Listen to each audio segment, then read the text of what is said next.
These are microscopic molecular machines essential to life on Earth. They've evolved over millions of years to perform a vast array of vital functions. These are proteins. For more than half a century, biologists have sought to unravel the enigma of how proteins fold to function. The effort to doing this is enormous. But during a recent grand challenge, a team at DeepMind used artificial intelligence to solve a key part of the protein puzzle. Your group has performed amazingly well in CASP 14. It was really a shock. This breakthrough opened the door to a new era of biology, the AI revolution, if you want. heralding a future of human-designed proteins engineered to fix some of the world's biggest problems. You always want to be pushing the frontier. This is the inside story of how AI cracked the protein folding code and the trailblazing science for which these three researchers won the 2024 Nobel Prize in Chemistry. Proteins first appeared at least 3.7 billion years ago. Since then, nature has produced countless variations of these molecular marvels. They're the molecules that do the work. They interact with other molecules, they build other molecules, they take molecules down. They include enzymes that catalyze biochemical reactions, including digestion, and antibodies that protect us from pathogens. Proteins keep our cells running, regulating molecular flow throughout our bodies. They also provide structure to tissue, power our muscles, and so much more. All these are at the end chemical reactions, and to understand this chemistry of life, you need to understand the structure of these molecules. A protein's specific molecular function is a product of its three-dimensional folded shape. They'll fold up into a really precise shape, and they do that every time, and that shape carries out a biological function. This origami-like shape is rendered by the sequence of its primary structural components, amino acids. All proteins are built from 20 different flavors of amino acids connected in chains, called polypeptides. When first assembled inside a cell, proteins are unfolded, their amino acids strung together like beads on a necklace. These amino acids can be arranged in countless configurations to form different proteins. The recipe for a given protein's specific polypeptide sequence is encoded within a cell's DNA. In 1969, biologist Cyrus Levinthal observed a paradox. For any protein, even small ones, there's an astronomical number of possible folding configurations. Trying them all at random could take longer than the age of the universe. Yet proteins reliably fold into their functional shapes in less than a second. The mystery behind this process became known as the protein folding problem, which consists of three closely related questions. How does a sequence of amino acids encode the final 3D shape of a protein? What are the series of stages along which it folds? And then the third is, how do we computationally predict the 3D structure? The protein folding problem is a key concern of a field of research called structural biology. Structural biologists study protein shapes, formerly known as structures, to figure out how they work. If we have the 3D structure, then we can really begin to understand how these molecules behave and function. A better understanding of protein structure could lead to cures to many diseases, including ones linked to misfolded proteins, like sickle cell anemia or Alzheimer's. The real promise is designing new drugs against specific targets, cheaper and faster biologics. In 1957, biochemist John Kendrew revealed the first atomic protein structure using a technique called X-ray crystallography. This method became one of the most important tools for structural biologists. In the first step of X-ray crystallography, a desired protein is purified and concentrated as a crystal. Forming this highly ordered array is often the most difficult part of the entire process. The crystal is then placed into the path of a high-intensity X-ray beam and rotated. The X-rays deflect off the electrons surrounding the crystal's atoms, scattering before striking a detector. The resulting diffraction pattern is then transformed by a computer into a 3D map of the protein's electron density. From here, it's like solving a jigsaw puzzle. Amino acids from the known protein sequence are fitted into the 3D map to produce a structural model of the protein. Initially, researchers solved this jigsaw puzzle by hand, using balls and sticks to construct the models. Later, computational tools were developed to accelerate the task. The effort to doing this is enormous. You can think of it as something like $100,000 in expense, a couple of years of a PhD student's time, really an enormous investment to get even a single structure. In the 1970s, a consortium of researchers started the Protein Data Bank, or PDB, to catalog determined structures. The location of each atom inside a protein structure was recorded as a set of three-dimensional coordinates. Today, the PDB contains the structural data for more than 200,000 proteins. Newer technologies like nuclear magnetic resonance and cryo-electron microscopy, or cryo-EM, allow researchers to probe larger proteins as well as complex molecular assemblies. But despite these imaging advances, much of how linear strings of amino acids actually fold into their 3D functional shape remains a mystery.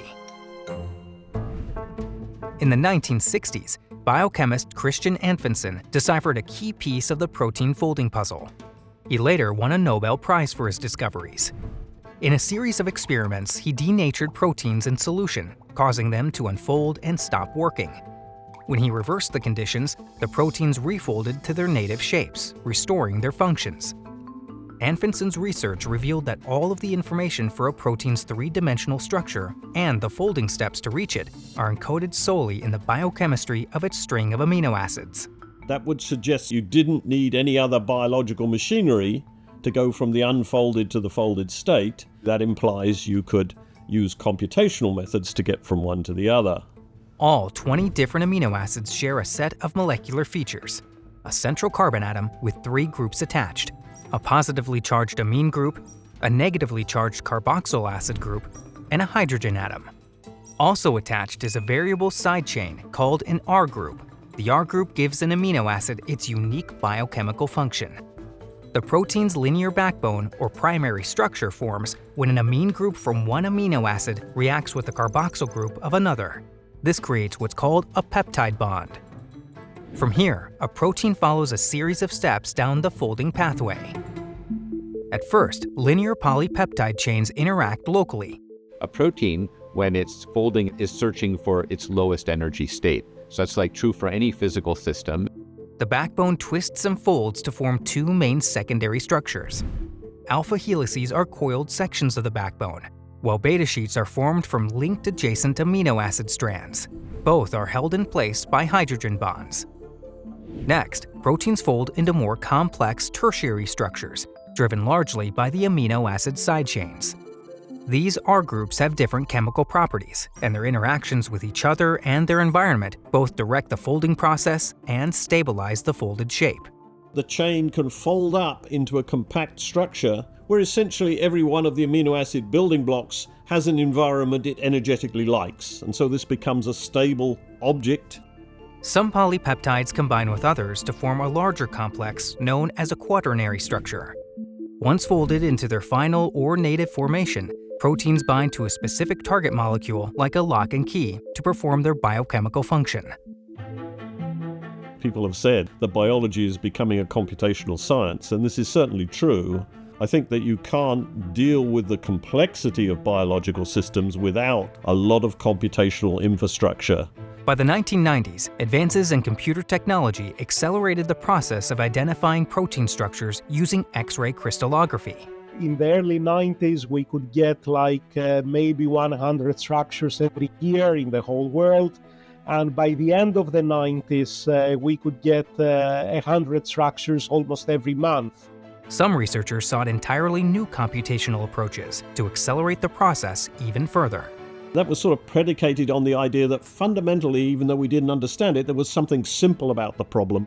But early attempts at solving the protein folding problem with computer code proved otherwise. We were really very, very, very bad at it at that point. That sort of drove me to think, well, how could we do things which would give us more sort of clarity and rigor and help us move things forward?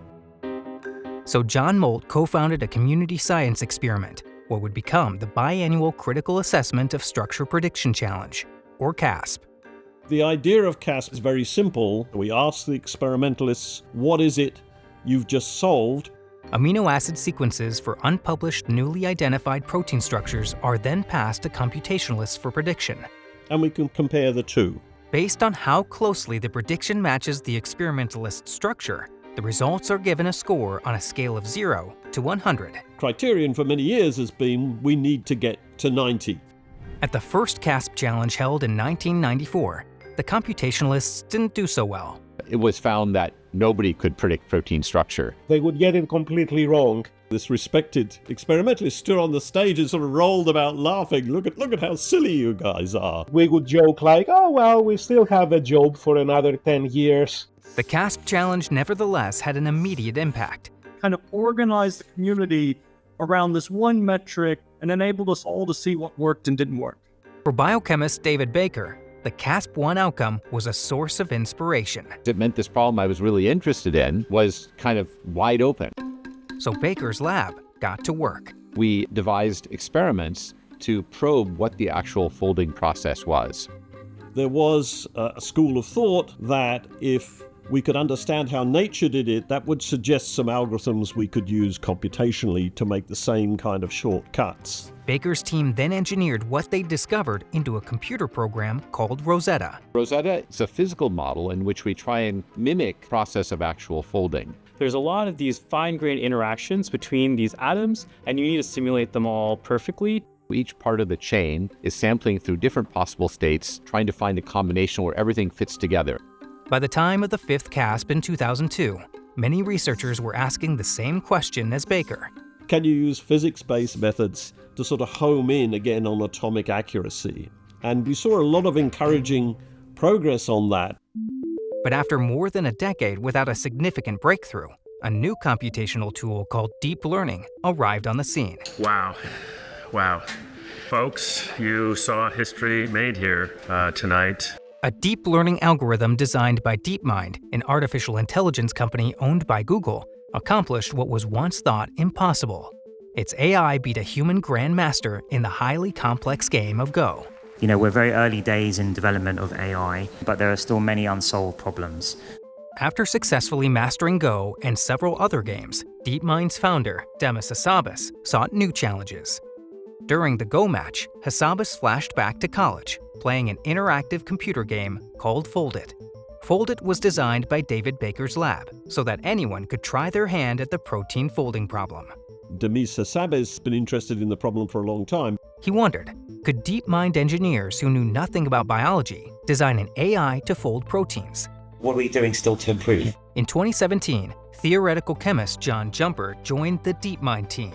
The development of AlphaFold 1 was already underway. And then I'll probably be looking at little tunings that might make a difference. The team's approach was similar to what was commonly being used elsewhere for image recognition.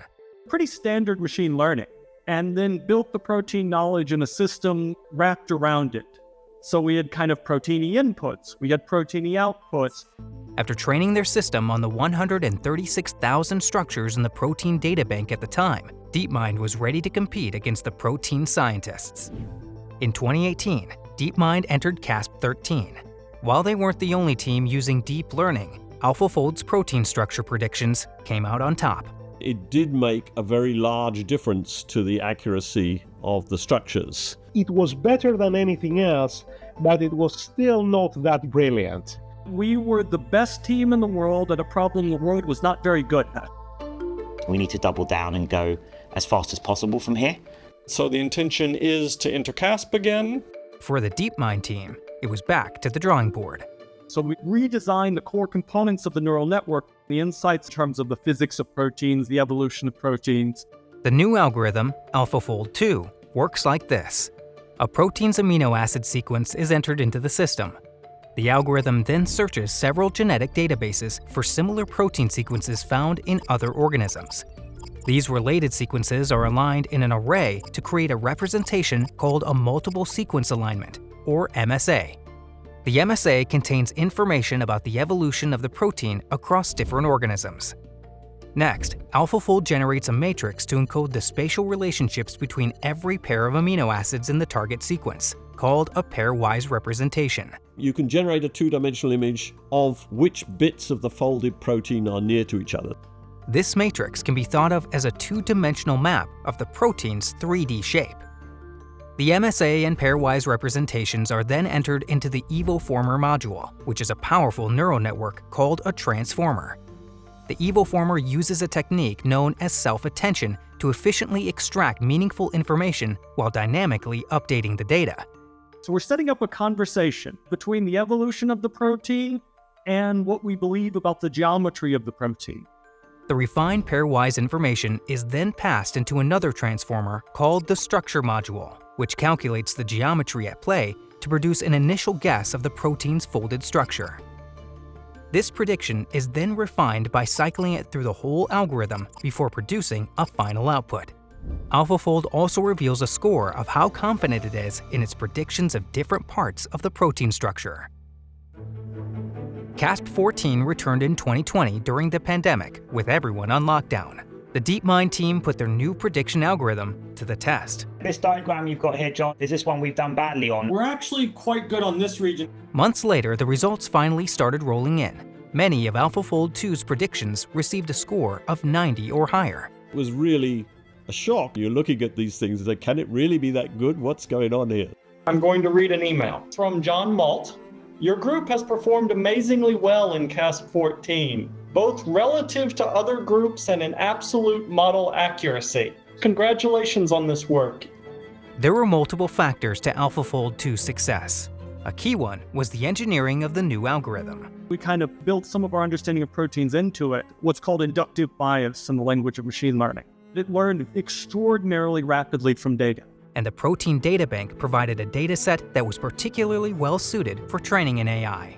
The data follows these underlying rules of physics, so there's something that the model can learn. Quality of the information and the quantity of the information together really fit it ideally to get a deep learning method to work. DeepMind's achievement made major waves in the scientific community. The press proclaimed the protein folding problem essentially solved. What do you mean solved? In what sense is it solved? I was really excited. A lot of my colleagues were they were talking gloom and doom. People were scared of losing their jobs. I often describe it as the 6 stages of grief, right? It's denial, and then you end up with acceptance. By July 2022, DeepMind had released the structure predictions for 218 million proteins, nearly all of those known in the world. They did make the code widely available, which has been a fantastic resource. AlphaFold 2 heralded the arrival of a new era for biologists. Every experimentalist would try AlphaFold as a way to helping them to a solution, sometimes saving years. It's raised the bar in terms of the questions that you can ask. The AI revolution. You start applying things to problems you did not solve experimentally before. For the Baker Lab, this meant applying AI to protein design, which is the process of synthesizing new and novel proteins. The work we're doing sort of roughly falls into 3 general areas. So the first is medicine, the second is energy and sustainability, and the third is sort of new technology. To design a new protein, researchers in Baker's lab select a molecular target. Their goal is to create a protein that binds to this target's shape. First, the target shape is fed into a generative AI system called RF diffusion. In the same way that algorithms like DALL-E generate images from prompts, RF diffusion generates protein structure backbones that mold to the form of the target shapes. We can start with completely random noise and progressively denoise it, and we end up with something that looks like a perfectly plausible protein structure, but in fact is completely new. Once the diffusion algorithm generates a 3D model of the protein structure, another piece of software determines which amino acid sequences could potentially fold into the given structure. While there are many solutions to this puzzle, not all of them will work. So the sequences are fed into a prediction AI like AlphaFold 2 to confirm which candidates will likely fold as designed. The last piece of software determines the DNA sequence which will produce the given amino acid sequence inside a cell. This DNA sequence is sent to a lab to be synthesized. For making brand new proteins, there are no genes that encode them. So we have to make synthetic genes that encode these proteins. Researchers then introduce the synthetic gene fragment into bacteria, which produce the protein. The bacteria basically become factories which make the proteins. In the final step, imaging techniques like cryo-EM are used to confirm whether the shape of the protein produced in the lab is the same as the one predicted by the computer. We can now design proteins which are much more sophisticated and should be much more precise and safe.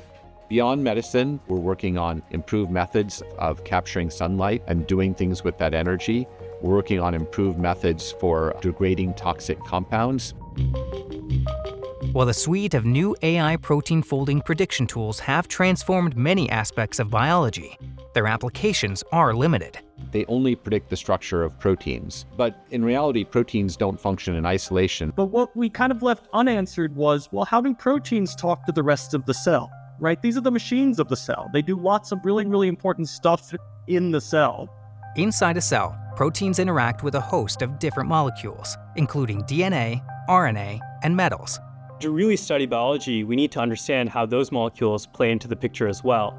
So Baker's team, DeepMind, and others started developing AI algorithms capable of predicting these complex interactions. The fun part is we're starting to see examples that we've never seen before.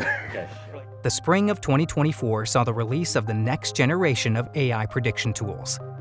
The Baker Lab released RoseTTAFold All-Atom, which predicts the 3D structures of assemblies of proteins and other small molecules. You can take protein sequences and chemical structure, so atoms and bonds, both as inputs into the model, and then create these structures of the combinations of them. Soon after, DeepMind released AlphaFold 3. Really incredible improvements that we think are going to unlock a lot of new science. AlphaFold 3 adds a diffusion-based method to predict both binding structures and interactions of proteins with other molecules. AlphaFold 3 is an incredible system, but I wouldn't call these problems solved.